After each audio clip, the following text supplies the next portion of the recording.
his lifestyle. The best advice I would give to white people is to get the hell away from black people. Just get the fuck away.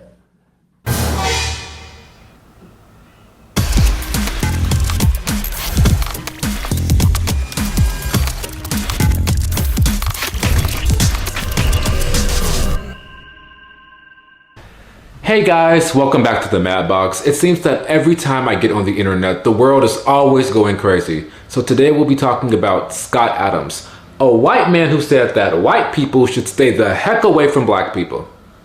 Wherever you have to go, just get away. Wow, that was something to hear, and I could make fun of this man's appearance and say that people should stay away from him. After all, if you look like an alien who hasn't hit puberty yet, you probably should keep your mouth shut. You know, I could say, Mr. Adams, when people look at you, they may think the zombie apocalypse has begun. But as an advocate of free speech, you know, I can appreciate how this man got in front of a camera and just said what he believed. Do I agree with him? No, I don't. But it's just cool to have people not care what others think and just speak their mind. So good for you, sir. Because Lord knows I have a bunch of unpopular beliefs myself. I'd never work for a short person, and I'd never employ someone over 300 pounds. So there's an element of free speech here that resonates with me, even though I don't agree with what's being said. I'm going to back off from being helpful to black America because it doesn't seem like it pays off. Like I've been doing it all my life. It's like the Charles and Murray thesis, basically. The only outcome is I get called a racist. That's the only outcome. I think this was somewhat personal and really coming from a place of hurt because Scott said that he tried to help black people and in the past was called a racist no matter what he did. So I'm gonna try to put myself in this guy's shoes for a second. I know that's not popular, but I really want to remain unbiased because we all know in America you could be called racist for pretty much anything.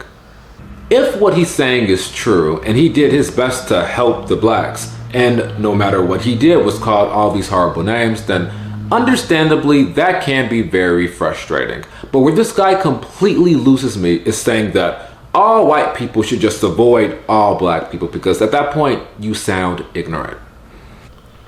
I feel like we have to address the hypocrisy that exists though. Scott Adams was canceled, and for some, rightfully so. I mean, you'll never see his artwork in a newspaper ever again. He is finished. But I feel like if the races were reversed, and if this were a black man telling black people to avoid white people, he would be celebrated and applauded, and people would be saying, yes, brother, tell him like it is, because that is the country we live in. We know this because in some ways it has already happened. There have been black people in the past who have said things about white people that were very negative, and of course, no one really said anything. Try not to be white. Gerard. That's all you could do at this point. Is it okay to be Asian? Nah, you don't want to be them either. Nah. How about black? Definitely that. That's it. It's all you could be. It's the coolest thing to be. I mean, you really, after that, you talking bottom of the barrel, really. Asian, that's probably worse than being white, ain't it? A lot of people that we would speak to today would call what you're saying racist. Yeah, I am racist. Are you serious? Or 100%. So you just don't like white people as a whole? No. Yeah, that's sort of what I'm talking about. What Scott Adams said was ridiculous, but what these black folks said was equally as ridiculous, and we need to stop cherry picking who we get mad at. Stop playing this game of if you look like this, you get backlash. If you look like this, then you don't, because it's hypocritical and divisive, and we have to be consistent about the people we decide to punish. I also want to mention that black people don't want to live around black people either. When black folks get money, the first thing they do is move out of the ghetto. Look at all your famous black celebrities. LeBron James, Oprah Winfrey, even Patrice Cullors, the woman who founded Black Lives Matter. She lives in the whitest neighborhood in California. She even installed an electric fence around her property. She's not living in the hood. Most black folks with money aren't either. So before we get mad at white folks not wanting to live around blacks, let's just quickly remember that. If nearly half of all blacks are not okay with white people, according to this poll, not according to me, according to this poll, that's a hate group. That's a hate group. And I don't want to have anything to do with them. Now, one of the main points that Scott Adams focused on was this Rasmussen study, which basically polled over 1,000 black people, asking them if it's okay to be white. And almost 50% of black folks said, no, it's not okay to be white. But some people have criticized the study, saying that the question isn't as fair as it may seem.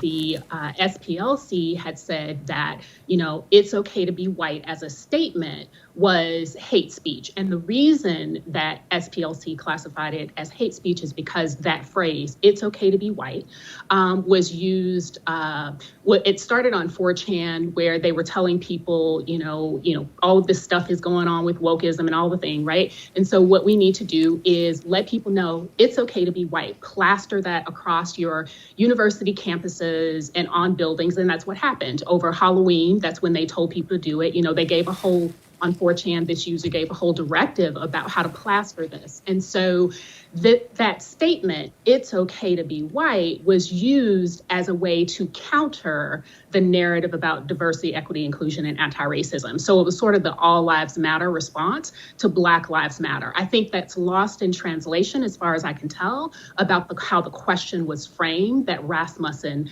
asked the respondents. And I will also say, if I may, that depending on how a person understands what white is, will color, pardon the pun, how they interpret what you're asking me. So if I know that it's okay to be white is either classified as hate speech, or I read the articles about what happened on university campuses when people woke up the day after Halloween and saw all this, that will address it. If I think you're asking me, is it okay for people of European descent to exist?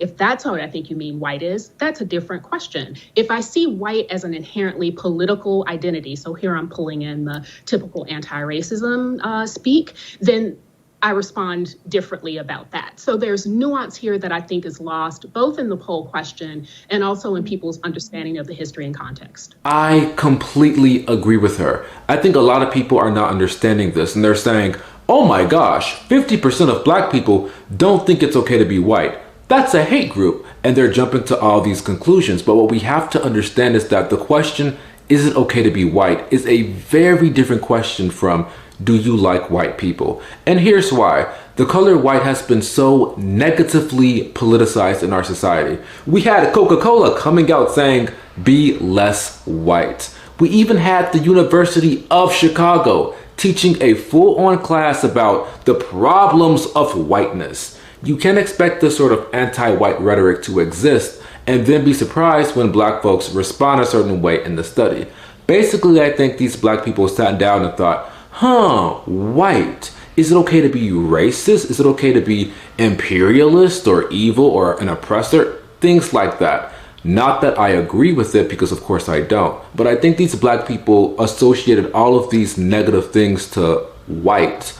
And then they responded, no, those things are not okay. And I think that's why that question is so problematic. The question should have been, do you like white people? Because when you say people, they can put a face to that. That's a person. But simply saying, is it okay to be white?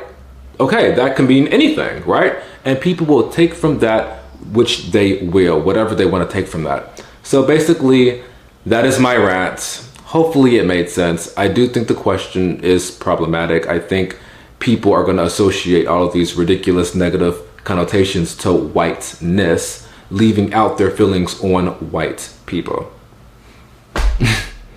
Alright guys, that is it for this video. Let me know what you think. If you notice, I really try to remain unbiased, because on the one hand, I can understand how it may be frustrating to care about people, like people, genuinely want to help people, but they call you names and disrespect you as a person. Yes, that can get under someone's skin. At the same time, I don't think you can say, all white people should avoid all black people, and use the Rasmussen poll to justify that. As we mentioned, I criticized that in the video. So there's a lot of hypocrisy as well with people being mad at Scott Adams, but black people like Joy Reid and Whoopi Goldberg can say whatever they want about white folks. No one cares. At the end of the day, people have free speech. You want to stay away from black people? That is perfectly fine. But at the end of the day, I should also remind you that you're missing out, because who would want to stay away from me? I mean, you love me. Just, you don't have to say it. You have to admit it. But secretly, I know you love me.